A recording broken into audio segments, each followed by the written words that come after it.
So, Arpin, after the game on Saturday night, I received a note from our producer, Hayden, who's a big Toronto Maple Leafs fan. And he says, "Oh, I can't, I can't wait for Monday's episode." And obviously, there are a great deal of Schadenfreude, obviously, going on there. Of course. Yeah, rightfully so. Yeah. And when it comes to the Toronto Maple Leafs, it's always there. It's burning well. But I said, yeah, but the only thing is that the Canadiens are playing tomorrow, so there might be a whole different pile of topics and events, coming on top of it that will sort of bury that game a little bit. And when I look at the way that they came back 4 times to beat the New York Rangers, not to discard whatever happened against Toronto, because it's definitely worth discussing, but it's what Martin St-Louis mentioned on more than one occasion, how it was important for them to come back and play right away. Mm-hmm. Well, we saw why, because they showed how driven, resilient, and defined by their character there was in that win against the Rangers. So here's the thing about what happened on Saturday night, right? By the end of the game, the Bell Center was basically only populated by Maple Leafs fans. Yeah. Canadiens fans had long since decided to leave. To the point where, with the Leafs up 6-3, I don't remember if it was before the empty net goal or after, but Leafs fans started chanting "Ole, ole, ole" in the Bell Center, right? Which is fair game. Honestly, you're there, you bought your seats, you do whatever you want. But it was, it was an ovation for the Leafs in the Bell Center. Sunday afternoon, the Canadiens trot out 2 players of their choosing. They bring in Alex Newhook, and then they bring out Juraj Slavkovsky. Juraj Slavkovsky says, "I never want to hear what I heard at the end of that game in the Bell Center ever again." 20-year-old Juraj Slavkovsky. The game starts. Martin Luther King Day in the United States today, also Inauguration Day, but the holidays for Martin Luther King Day. So there are an inordinate number of Rangers fans at the game. I would say not quite as many as Toronto fans, but they were loud. More than usual, like a pretty good contingent. So the potential of that happening again was there. Like when Juraj Slavkovsky said, "I never want to hear that in the Bell Center again," it could have happened. It's possible. If they had gotten blown out of the water by the Rangers, that exact same scenario could have happened. Yeah. You had Rangers fans yelling "Potvin sucks" during the game when they normally do at Madison Square Garden. You had Rangers fans screaming "Let's go Rangers." There was dueling chants. It was very similar to the vibe the night before with the Leafs. And wouldn't you know it, who scores the tying goal to make sure that they go to overtime? And who punches into the net doing it is Juraj Slavkovsky. And so to me, it was a nice little microcosm of what that game meant to that team and why we saw the version of the Canadiens that we saw, that resilient version that never let that game get away from them. And an important game. I mean, the Rangers would have passed them in the standings if they'd won in regulation. So there was some actual, there was more bite, there was more significance or meaning to that game than there was the night before, even though it was a Toronto-Montreal game. But in terms of the standings, it was important for the Canadiens to fend off the Rangers, and they did that. But I found that really telling, that Slavkovsky, with a pretty serious, stern face, was like, "I never want to hear that in the Bell Center ever again."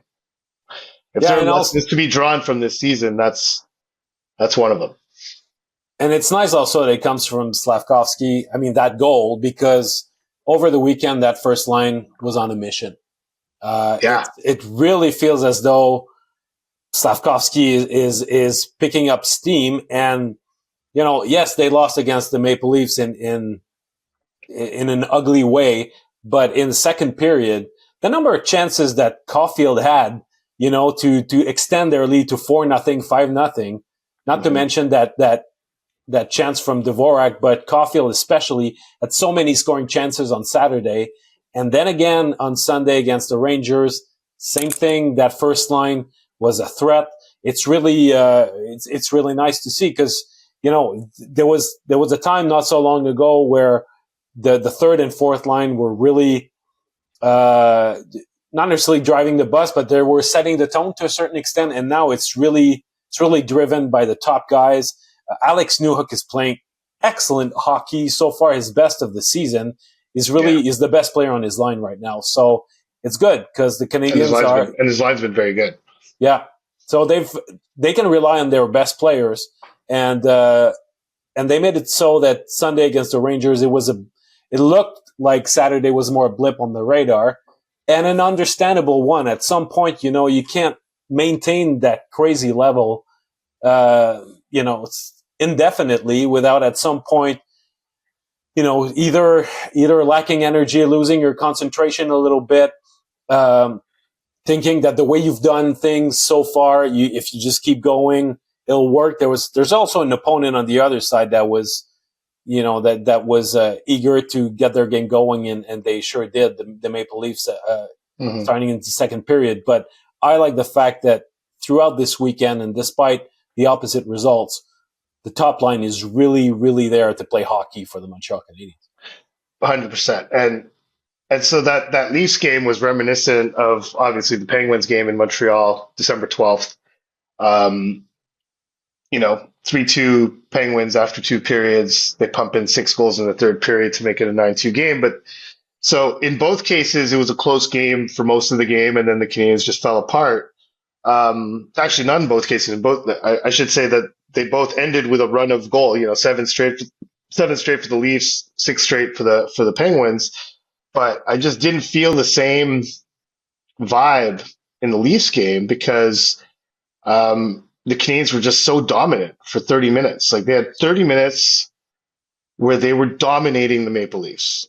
And they even finished the game, like their underlying numbers at the end of the game, despite giving up 7 goals and getting outscored 7-3, the underlying numbers were strong. If you go to deserve to win a meter, you gave the edge to the Canadiens. Like they did all the process-based things, and that's why Marty came out and was not all that distraught about it because, you mentioned the 2 Caulfield chances. He had like a golden opportunity at the end of the first, another golden opportunity at the beginning of the second. Obviously, the Suzuki one that goes off the shaft of Joseph Woll's stick that was headed towards the back post. There were 5-6 quality chances the Canadiens had to make it a 4-0 game, which probably would have put the nail in the coffin, right? And so they didn't do that. Joseph Woll was outstanding, was the better of the 2 goalies by far. I did not like Sam Montembeault's game, even though he made a number of great saves, but the William Nylander goal that tied it, like Lane Hudson's hanging on his back. He's not going to that side of the ice. Montembeault completely overplays him to that side, winds up giving up the backhand goal. The Oliver Ekman-Larsson goal is another case of a long shot beating Sam Montembeault. He's having trouble fighting through traffic and finding pucks, and those long range shots have been a bit of a trend for him this year. But otherwise, the way the team played, I didn't have an issue with it. It doesn't look good. And yeah, like a -5 on Lane Hudson looks terrible, and 7 straight goals looks terrible. And having the building just be populated by Leafs fans at the end chanting "Ole, ole, ole" looks, and I'm sure and clearly did feel terrible for the players. But if you look at that game objectively and don't get caught up in the emotion of Leafs, Habs, Toronto, Montreal, the rivalry, all that stuff, I didn't have a big issue with how they played. They let their foot off the gas. They had like their foot on the Maple Leafs neck, and they let up, and they opened the door, and that's what happened. And if that's a lesson to be learned, fine. But I look at the first 30 minutes of that game, and you see how it basically didn't even carry over into the Rangers game. Started pretty poorly for Montreal, but they kind of had the opposite, where the back half of that game, they took it to the Rangers really hard. And so it's a competitive group. I really don't have an issue with the 7-3 loss just because I thought the first 30 minutes were maybe the best 30 minutes of hockey they'd played in this whole run. Yeah. Yeah. And, and when you look after that, the game against the Rangers, I think that the response was very encouraging. You mentioned Hudson had a tough night against Toronto, came back and played a very more than decent game against the Rangers. I thought that Brendan Gallagher struggled mightily against the Toronto Maple Leafs, and he ended up being the first star. You could question, was Nick Suzuki more deserving than him? But I thought that that was like quintessential Brendan Gallagher on Sunday night. And Gallagher, he's one of those guys who probably initiated that strong run with how he helped the team establish their forecheck. The 2 games right after Christmas in Florida really stood out. But since the beginning of 2025, the calendar year, he was not necessarily as effective as he was in the first part of the season. But he played one of his best games of the season against the Rangers. So you got guys, even Laine. Laine did not have a good game against the Rangers, but he's the one putting the nail in the coffin at the end. So there's a lot of redemption type of play where someone acknowledges or seems to assess that they might not be playing their best hockey, but they do something that redeems themselves. So and that Laine overtime goal, I mean, just a beauty with Gouli and Evans being.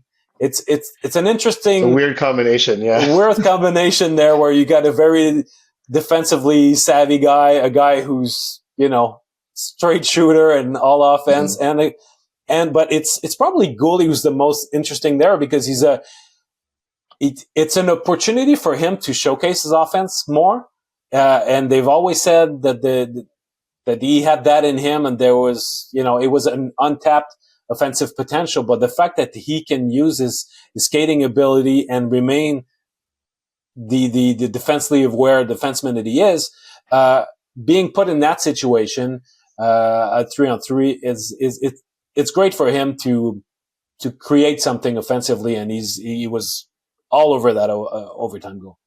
Yeah, and it's his feet, right? I mean, his feet is what makes him an option in 3-on-3, but it's his feet. As soon as he realizes the extent to which his feet can create offense at 5-on-5 and doesn't worry so much about the repercussions of it, and that's one of the side benefits of his new partnership with Alex Carrier, is that he now has a partner that would maybe allow him to do that on a more regular basis, is use your feet to get up ice, to beat guys. Caden Gouli can beat guys to the outside with his speed. Like, there's no doubt about it in my mind.